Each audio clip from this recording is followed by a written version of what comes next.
Si, c'est bon. Ok, Eh très bien. ben, Eh bien, bonjour à tous. Comme d'habitude, j'espère que vous allez tous très bien avant les fêtes. Et justement, c'est notre dernier live de 2020. On va en reprendre en 2021. Et aujourd'hui, on continue nos lives sur la thématique de la sexualité, seul ou à plusieurs, parlons orgasme et désir. On a notamment parlé orgasme mardi avec Pierre du compte Sexo Psycho, avec qui on a démystifié et essayé de lever les tabous autour de l'orgasme. On a eu des conseils pour le provoquer. Donc, je vous invite à aller voir le replay en IGTV. C'était vraiment cool et intéressant et ça peut être utile à tous. Et je pense que le live d'aujourd'hui sera tout aussi intéressant et tout autant utile parce qu'on est aujourd'hui avec toi, Estelle. Tu es fondatrice du compte Sexothéorie c'est ça. et on va parler de désir et notamment l'impact du confinement sur notre sexualité, qu'on soit seul ou en couple. Donc forcément, on invite tout le monde à aller te follow, en tout cas follow ton compte après le live, ce serait mieux. Avec plaisir.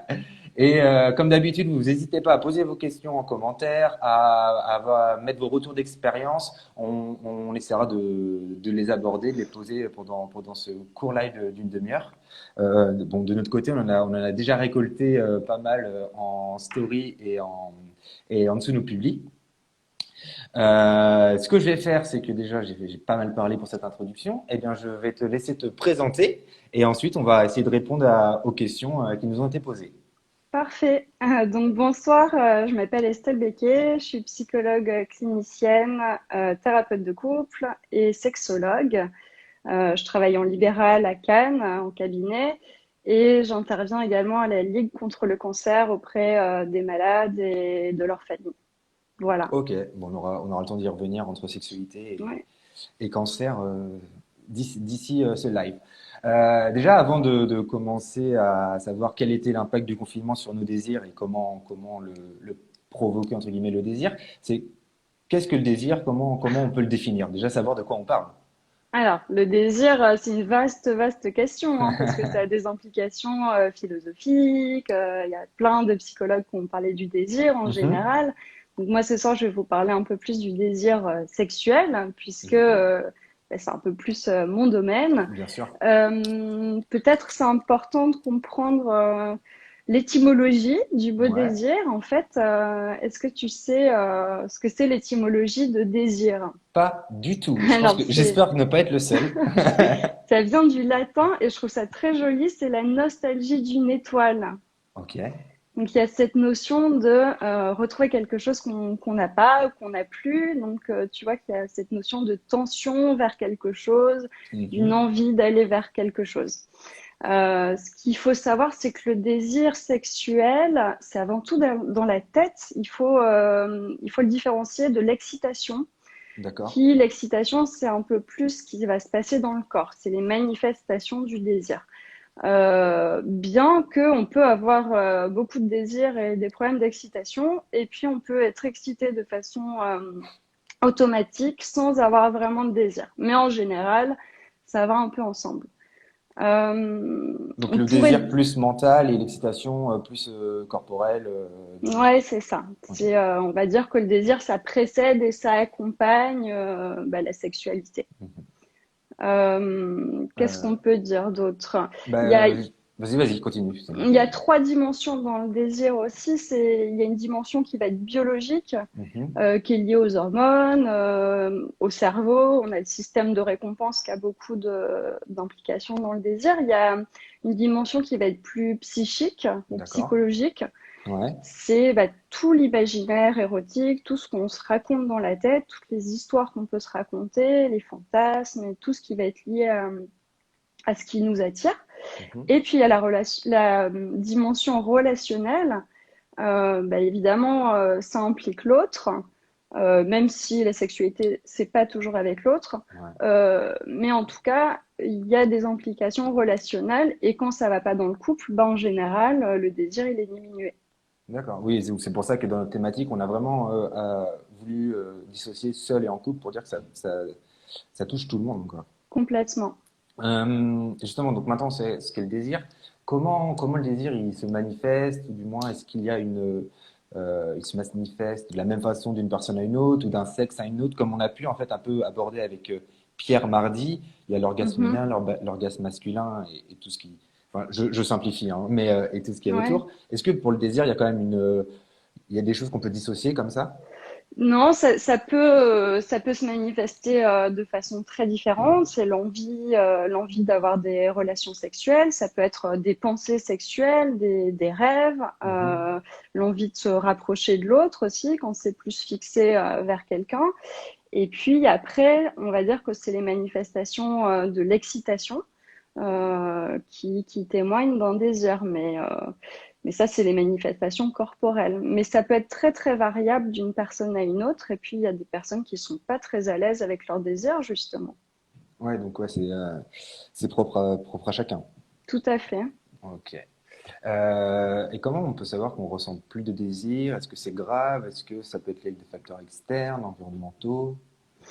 Alors, il n'y a rien de très grave.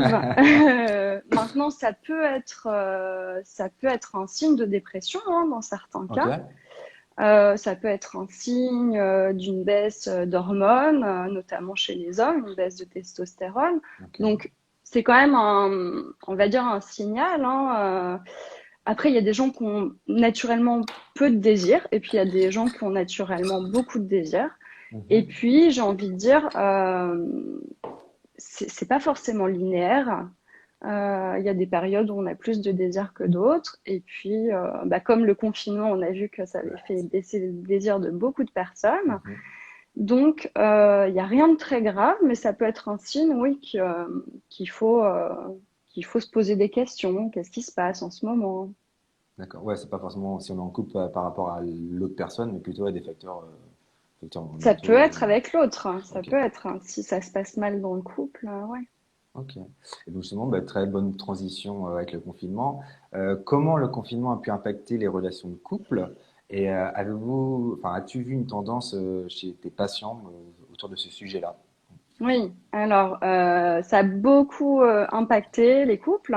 En Ouais. fait, avant le premier confinement, enfin, juste au début, on s'est un peu posé la question avec des collègues sexologues. On s'est dit, ah, c'est super, les couples vont se retrouver, le désir va être hyper important. Et en fait, pas du tout. Pas du tout. Mais alors, pas Ok. du tout. Bon, on a vite compris pourquoi. Euh, Et pourquoi? En fait, ce qui se passe, bon, il y a plusieurs aspects. Il y a déjà, globalement, c'était quand même, et c'est toujours, hein, cette année 2020 a été il y a une ambiance un peu morose, Ouais. très anxiogène. Donc ça, le stress, c'est pas du tout le meilleur ami du désir sexuel. Ok. Donc ça, c'est une première chose. Le fait de se voir toute la journée, parce que la plupart des gens étaient en télétravail. En plus, au premier confinement, il y avait les enfants au milieu, donc ça n'aide pas du tout.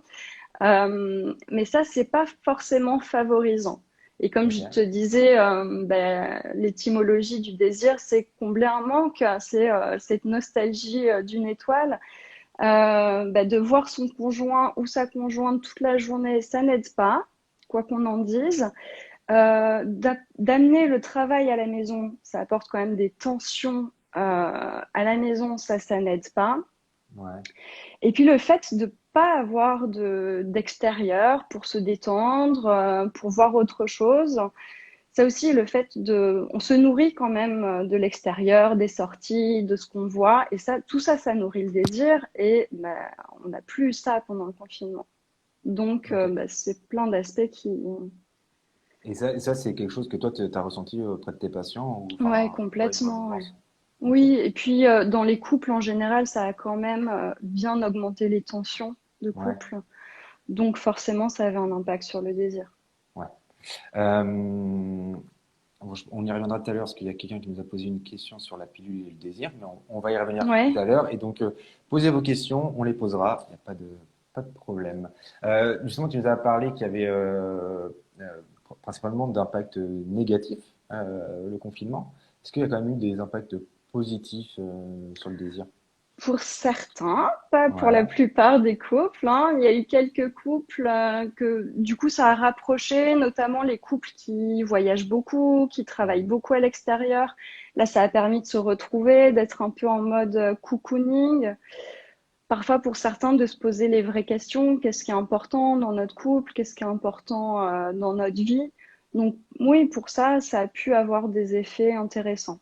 d'accord. Et justement, bah, c'est très bien. Il y a une question. Est-ce qu'au final, le confinement était plus bénéfique pour les couples contraints d'être séparés pendant cette période? En gros, c'est très, bah, les transitions sont toutes faites pendant ce live. En fait, il y a des couples qui ont passé le confinement ensemble et d'autres séparés. Est-ce que tu as un témoignage de ces deux cas? Euh, comment ils le vivent? Et justement, est-ce qu'au final, le confinement était plus bénéfique pour les couples contraints d'être séparés pendant cette période? Alors, pas forcément plus bénéfique, parce que ça a pu être même très difficile, hein. Mhm. En effet, dans les personnes que je suis, il y a des personnes qui vivent de toute façon toute l'année séparément, mais qui parviennent quand même à se voir régulièrement. Et là, qui étaient contraints d'être séparés même dans des pays différents. Donc ça, Ok. c'était pas évident du tout. Ouais, À j'imagine. l'inverse, j'avais des jeunes couples qui ne vivaient pas ensemble et qui ont fait le choix de se confiner ensemble, mais des tout jeunes couples, hein, qui étaient ensemble depuis 2, 3 mois. Ok. Donc ça, c'est pas évident non plus. Non, pour les couples qui étaient déjà séparés, ça n'a pas forcément été évident. Ok. Et donc, justement, elle nous dit, ça favorise le désir, peut-être, justement. Oui, le fait d'être séparé, cette tension que tu nous disais d'atteindre l'autre, est-ce que enfin, comment dire, en même temps, enfin, dans ma question, je ne sais pas si elle a cette réponse-là, mais je vais lancer. Je dis, ok, le confinement, ça aurait été un mois, il y a une tension, un désir qui reste, mais est-ce que le fait que ce confinement et que cette période, comme tu dis, morose, dure, ça Mhm. va l'atténuer? Et je Non, pense le que fait que justement, ça, ça dure justement, ça a tendance à l'atténuer, hein. L'être humain, il s'adapte beaucoup. Et Mhm. donc, si au début ça va créer le désir, s'il y a rien après, ça peut l'atténuer. Après, tout le monde est différent, tout le monde fonctionne différemment. Ouais, ouais. Après, il y a quand même des tendances majoritaires, des choses comme ça. Euh, Ouais, alors, je reprends un peu les questions. Nanana. Euh, Est-ce que le confinement n'a pas aussi été l'occasion de redécouvrir sa sexualité ouais, d'une certaine complètement. façon et de quelle manière?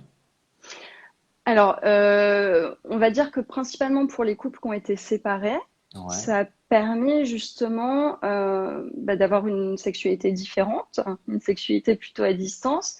Et ça, c'était, je pense, assez intéressant, notamment avec les nouveaux moyens quand même de communication, ce qui Mhm. facilite les choses. Et ça a pu ajouter de l'érotisme finalement entre les personnes, notamment via l'envoi de photos, de textes un petit peu coquins. Donc ça a pu être intéressant, ouais. Et c'est tout à fait le mot, c'est redécouvrir ou réinventer une sexualité. Ouais, et c'est des choses je sais pas si c'est le bon mot, mais que tu prescris Ouais, alors, à tes personnes. je prescris pas, C'est une mais belle ordonnance en en même temps. effet, dans les tips qu'on verra peut-être après, Ouais. c'est l'idée, c'est d'essayer d'introduire un peu de nouveauté, d'érotisme. Et donc, la sexualité, c'est pas seulement faire l'amour avec son partenaire ou le toucher, c'est aussi tout ce qu'on se dit, tout ce qu'on se raconte autour de la sexualité. Et ben justement, ben, les transitions sont toutes faites. Comment pimenter sa vie de couple pendant le confinement, que ce soit à distance, là, pour le confinement, ou non? Voilà, on va aller un peu sur les conseils, sur les tips, D'accord. pour augmenter le désir. Alors, il y aurait on va dire, 6 éléments qui pourraient être Allez, intéressants pour prenez des notes, pimenter ceux qui sa nous vie de écoutent. couple. Je ferai un résumé, mais prenez quand même des notes. Alors, Donc, 6 éléments. l'idée, c'est que même si on se voit toute la journée, on passe pas forcément du temps ensemble. Ok. Et du coup, l'idée, c'est de créer des moments privilégiés. Donc, ça paraît pas forcément naturel, mais en même temps, bah, faire une mise en scène, essayer d'alimenter cet érotisme dont on parlait, ben, c'est pas Ouais. forcément naturel. Donc, par exemple, si vous avez l'habitude de vous faire des petits restos, et puis là, on sait toujours pas hein, quand les Oui, restos non, ils non. vont réouvrir, ben, vous pouvez vous faire une belle table, bien vous habiller, mettre les petits plats dans les grands, mettre des bougies, de la musique. Et ça, c'est des choses qui peuvent vraiment créer un moment privilégié à deux. Après, ça peut être se faire une petite soirée cinéma, on se fait des pop-corn. L'idée, c'est de trouver des moments à deux, ou une soirée massage par exemple, des Mhm. moments à deux et en faire un beau moment. Ok. Justement, Deuxième alors j'avais tips, une ouais. question. Tu disais créer des moments privilégiés, mais il faut pas non plus que ce soit. On se dit, ouais, le lundi soir de 18h à 20h, on fait ça, ou c'est plutôt que ça vienne naturellement? Eh Comment? ben non, pourquoi pas en fait. D'accord. Tu vois, souvent moi, les patients ils sont un peu réticents à ça et en fait, bah, je leur dis mais si on le prévoit pas, est-ce que ça se passe? Bah non, ça se passe pas. Ok. Donc non, pourquoi pas le lundi soir on se fait notre soirée et c'est notre soirée un peu sympa du lundi soir. Pourquoi Ok. pas? Très bien. Merci. Donc deuxième élément. Deuxième Excuse-moi. élément, ce serait d'essayer de dissocier au maximum le travail et la vie privée. Alors, je sais Mhm. que c'est pas évident, notamment dans les grandes villes où il y a des petits appartements, mais dans la mesure de possible, essayer de se créer un petit espace de travail et des temps de travail. Et ça, c'est valable toute l'année parce que avec les smartphones, avec les ordinateurs, ben, on peut prolonger ses journées de Ouais. travail et ça, c'est quand même pas super pour le Ouais. couple et pour le désir parce que tout se mélange finalement. Voilà, on en a parlé lors d'un précédent live il y Ouais, a 2 semaines avec Allo Hypnose, qui est donc hypnothérapeute, d'accord. et on a essayé de voir comment décrocher enfin déconnecter du télétravail. Elle nous donne des tips, se faire bon, déjà de faire des sas, un peu de décompression en tant que tel, mais aussi se faire des, comme tu dis, par exemple mettre son mobilier dans un certain sens quand je travaille, et une fois que j'ai fini Mhm. de bosser, hop, le mettre dans un autre Ouais, très sens. bonne idée. Je vous invite à aller voir la vidéo, c'était pas mal aussi, ouais. Voilà. Alors, bah, très bien, ouais, comme ça. Ça fait Euh, écho. troisième tips qui est un petit peu dans la continuité, et encore une fois, c'est valable toute l'année, Ouais. confinement ou hors confinement, c'est limiter les écrans qui sont partout. La télé dans la chambre, pitié, stop. Vraiment, d'essayer de les limiter, qu'ils soient pas omniprésents en fait. D'accord. Parce que c'est très très chronophage et forcément ça a un impact sur le désir et sur le couple. Bien évidemment. Quatrième tips, cultiver l'art de séduire. Alors attention, séduire c'est pas forcément dans les clichés physiques, c'est tout ce qui vous a plu chez l'autre, toute votre façon de l'avoir séduit au début. Et ben, essayez de retrouver ça. Ça peut être l'humour, ça peut être des échanges intellectuels, ça peut être plein de choses. Mhm. Ouais, en fonction de la personne, la relation qu'on a avec la personne, Bien d'ailleurs. sûr, et ça, c'est important de rester là-dedans, dans cette séduction. Ah bah oui. Euh, cinquième tips. Alors, on a parlé des moments ensemble, Ouais. donc ça, c'est important d'avoir des moments ensemble. C'est important d'avoir aussi des moments seuls avec soi-même. Euh, donc, dans la mesure du possible, essayez d'avoir des moments où vous vous retrouvez un peu seul avec vous-même. Ça peut être d'aller prendre un bain, de vous enfermer dans la chambre pour lire un livre ou d'aller faire un tour dehors. Mais ça, c'est également important. Ouais, Et puis, c'est encore plus en cette période de confinement. Parce qu'au final, on est ben, tout le bien temps en sûr, H24. complètement. Ok. Et donc, sixième et dernier point, Et tips. le sixième et dernier point, bah, ça rejoint un petit peu ce qu'on disait sur les couples qui avaient été séparés, c'est à distance, n'hésitez pas à érotiser vos échanges. Donc, ça peut être de plein de façons différentes, Mhm. mais bah, n'hésitez pas à vous envoyer des petits messages, à parler de sexualité, parce qu'il y a beaucoup de couples qui ne parlent jamais de sexualité, qui ne parlent jamais de leur désir, du plaisir, et on voit que c'est problématique. La Du coup, communication. c'est l'occasion. Ouais. Ok, donc si je reprends les points, il faut savoir créer des moments privilégiés et Mhm, s'obliger à créer ça, et après ça deviendra sûrement une habitude. bien sûr. Dissocier au maximum la vie de travail et la vie privée, notamment quand c'est du télétravail en Ouais, cette période, parce que tous les conseils, là on en parle au moment du confinement, mais c'est applicable dans la vie de tous les jours. complètement. Limiter les écrans, la Mhm. TV enfin la télé dans la chambre, non. Non, le téléphone non On plus coupe le dans le lit, téléphone. Ouais. l'iPad. Bah oui, c'est l'occasion de se retrouver, quoi. C'est créer qu'il y ait plus Bien sûr. d'interaction, d'interférence. Ouais. Cultiver l'art de séduire. Ouais. Avoir, et ça c'est important, des moments seuls, des moments pour soi. Mhm. Surtout comme on vient de le dire, mais dans cette période de confinement, on est H24 l'un sur l'autre, pour ceux qui habitent ensemble. Donc soyez un peu seuls. Et faut pas hésiter à érotiser ces échanges et surtout communiquer. Complètement.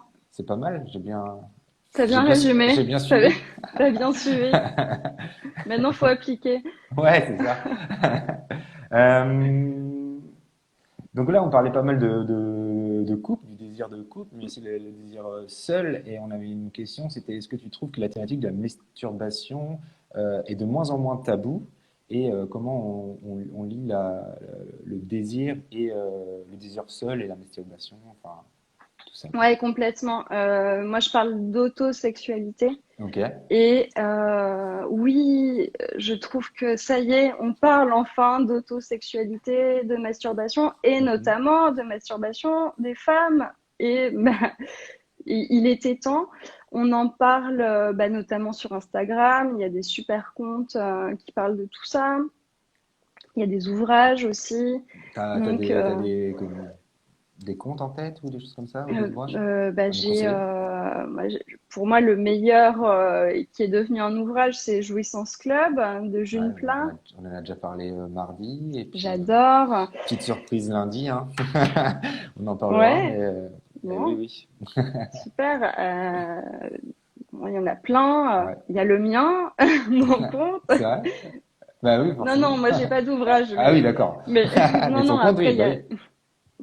il y a plein il y a plein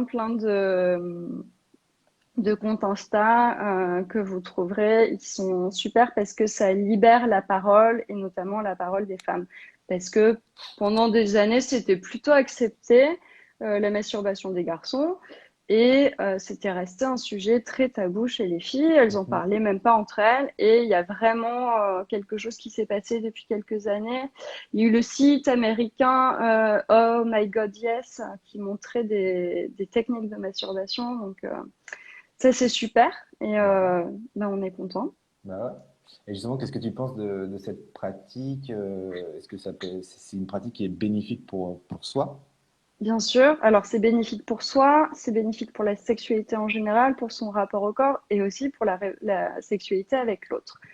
Parce que, bah, avant tout, c'est connaître son corps, c'est savoir bah, comment il est fait, Mhm. comment il fonctionne, qu'est-ce qui fonctionne, parce que, bah, bon, je parle pour les femmes, mais en tout cas, tout le monde est différent et tout le monde a des accès privilégiés bah, à l'orgasme, par exemple, dont tu as parlé avec Pierre. Ouais. Et savoir prendre du plaisir avec l'autre, c'est avant tout savoir prendre du plaisir avec soi-même. Donc ça, c'est très important. Et moi, je n'hésite pas à recommander des exercices d'exploration, notamment quand je reçois des patients qui ont des problèmes sexuels, que ce soit des problèmes d'éjaculation ou de désir ou du vaginisme, Mhm. Ouais, évidemment donc, de façon progressive, mais ouais. oui, bien sûr, c'est très bénéfique. Ouais, donc, enfin, c'est vraiment hein, quelque chose qui fait écho pratiquement à tous nos lives. Faut apprendre à se connaître et à s'écouter. Bien Donc sûr, encore plus là. Ok, top. Donc si vous avez des questions, n'hésitez pas à les poser maintenant parce que on arrive bientôt à la demi-heure. Donc on est dans nos dernières minutes. On en a eu un, deux, trois. On en a eu une. en tout début du live, qui nous Mhm. demandait c'est si la pilule peut-elle faire baisser le désir? Est-ce que ça peut Alors, impacter en tout cas? c'est un sujet qui est controversé chez les sexologues. Moi, je Ok, suis pas médecin, donc je ne vais pas vous répondre en tant que médecin. Je sais qu'il y a des études qui disent oui, des études qui disent non. Moi, ce ouais, que je vois chez pas mal de patientes, c'est que oui, ça impacte. Après, est-ce que c'est un réel effet ou c'est un effet psychologique? J'ai envie de dire peu importe, hein. Ce qui est important, c'est l'impact. Ça n'a pas forcément un impact directement sur le désir, ça peut avoir un impact sur la lubrification, mais le fait d'avoir mal, bah, ça impacte sur le ouais. désir, et Après, ça ça fait un c'est effet très important. boule de neige. Complètement, c'est un effet, un cercle vicieux. Ouais. Donc oui, il y a beaucoup de femmes qui disent que ça a un impact. Malheureusement, bah, il y a encore du boulot à faire Pas au encore niveau de fait. la contraception féminine. On trouve plein de trucs pour les hommes, mais Pas on a encore encore pour. du mal à trouver pour les femmes, ouais. Ça marche. Eh bien, si je reprends un petit peu ce qu'on s'est dit, si vous avez des questions, écrivez-les maintenant. Le désir, c'est quoi? C'est avoir l'envie, l'étymologie, c'est d'aller chercher l'étoile, non? C'est ça? La Excusez-moi, nostalgie d'une étoile. la nostalgie d'une étoile. Faut un peu dissocier désir, excitation. L'excitation, c'est plus corporel, et le désir, Mhm, il y a l'acheminement, la première étape est mentale. tout à fait. Si on n'a pas de désir, enfin, si on a une baisse de désir, c'est pas très grave, mais il faut quand même faire un peu attention. Ça peut être aussi un début de signe de dépression, d'autres choses, de stress autour Bien de nous. sûr. Tu nous as donné des petits tips que je vais répéter maintenant en 6 points. Quand on est en couple, c'est important de se créer des moments privilégiés. Il faut savoir dissocier au maximum la vie de travail et la vie privée. Il faut limiter les écrans, cultiver l'art de séduire, avoir quand même des moments seuls pour se retrouver. Ça fait écho à ce qu'on vient juste d'aborder. Et ne pas hésiter à échanger. À érotiser nos échanges et surtout communiquer. Eh bien Estelle, dernière question. En tout cas, est-ce que tu as un dernier conseil pour les personnes qui sont en quête de désir ou pour les personnes qui se posent des questions autour de leur désir, hein? Quelque chose qu'ils Ouais. doivent garder en tête, quelque chose de positif, je sais pas. Alors, de comprendre que le désir, c'est pas quelque chose qui nous tombe dessus et malheureusement, on le présente souvent comme ça. Alors, c'est comme ça hein, quand on est en début de relation, mais en fait, après, il faut apprendre à le cultiver, à aller le chercher. Il faut pas hésiter à faire travailler son désir. C'est un peu, il faut mettre du carburant un peu dans le Mhm. moteur. Donc, bah, ça peut passer par travailler son imaginaire érotique, qui est souvent pas très développé chez les gens. Euh, et notamment le travailler pas forcément avec des images brutes comme le porno. Alors je suis pas anti-porno, hein. Il y a même maintenant des super trucs, mais ça peut passer par la littérature érotique, il y a les podcasts érotiques qui sont top, ça peut être l'art en général, et ça va beaucoup plus stimuler l'imaginaire et la fantasmatique. Ne pas hésiter à développer la sensualité aussi, vraiment le plaisir des cinq sens. Euh, apprendre à développer son plaisir parce que plus on prend de plaisir, bah, plus on a envie d'en prendre. Et donc, Si tu plus on prends a de du désir. plaisir à manger du chocolat, tu as envie d'en remanger, mais c'est la même chose avec le sexe. Et il y a beaucoup de personnes qui prennent pas tant de plaisir pendant le sexe et qui viennent me voir pour des problèmes de désir. Donc en fait, bah, c'est plutôt une conséquence qu'un problème à la base. Ok. Eh bien, merci.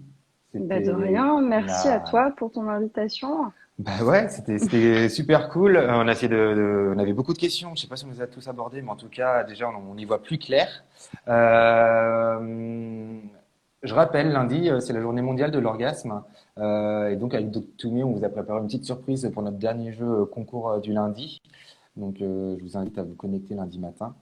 On invite tous ceux qui nous ont vus à aller te suivre sur Instagram. Donc, je rappelle, le compte, c'est Sexo Théorie avec C'est le ça. tiré du bas. De notre côté, on va mettre le replay en IGTV comme d'habitude et sur YouTube. Donc, bah, n'hésitez pas à nous suivre sur différents réseaux, Facebook, LinkedIn et YouTube et forcément Instagram puisque vous êtes là.